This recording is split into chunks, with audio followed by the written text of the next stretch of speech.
Resepi pakcik kali ni kacang goreng salut tepung rangup. Okey, mula-mula kita akan blender bawang kecil. Pakcik guna 5 ulas. Kita blender halus.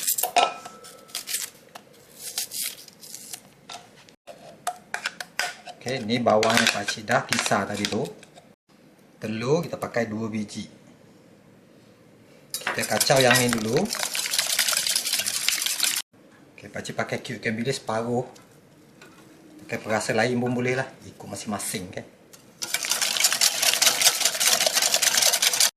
Okay, pakcik pakai serbuk cili. Nak pakai cili kisar pun boleh.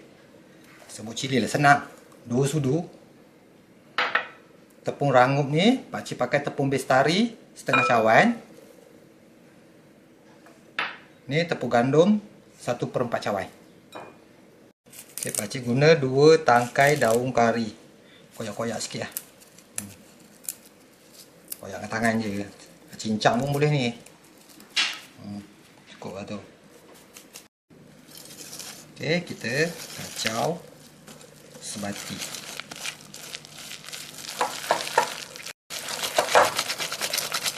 Pakcik akan tambah air. Yang ini ikut kecairan yang kita suka lah. Tak ada sukatan yang tepat untuk air. Kacang goreng tanah ni, kacang goreng tanah pula. Kacang tanah ni pakcik guna 500 gram. Masuk je semua dalam tu. Okey, kita gaul.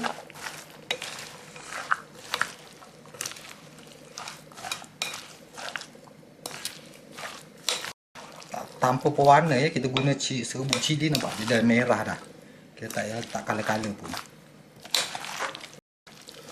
Okay, kita kacau dia supaya semua tepung tu sekata dengan kacang kita.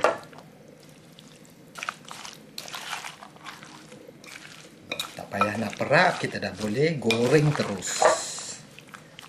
Kacang kan takkan nak perap pula.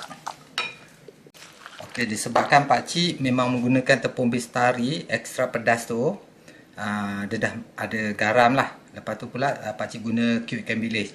So pakcik tak letak garam. Tapi kalau nak masin lagi, letaklah. Siapkan kuali, masukkan minyak. Kita dah boleh mula menggoreng.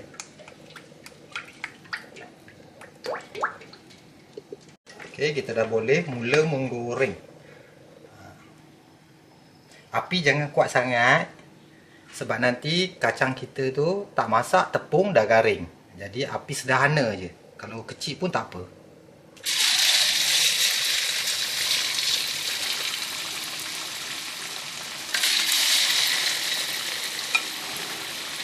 Jangan bubur banyak dulu.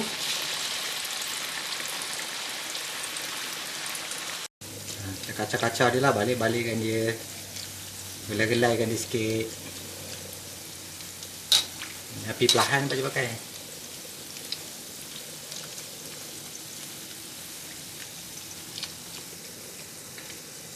Kalau yang melekat-lekat sikit tu tak apalah.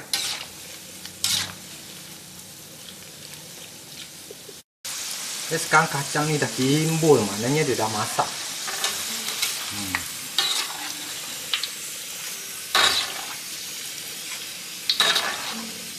Api jangan kuat macam pakcik cakap tadi ya. Kalau api kuat nanti tepung tu cepat hangit ya. Kacang belum masak. Kesian kacang. Tengok. Okey, kita gorenglah seterusnya. Okey, gorenglah sampai habis.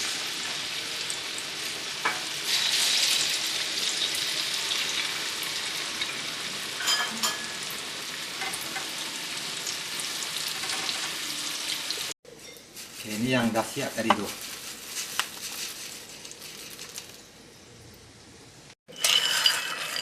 Okey, pakcik buat banyak. Ini setengah kilo tu banyak tu.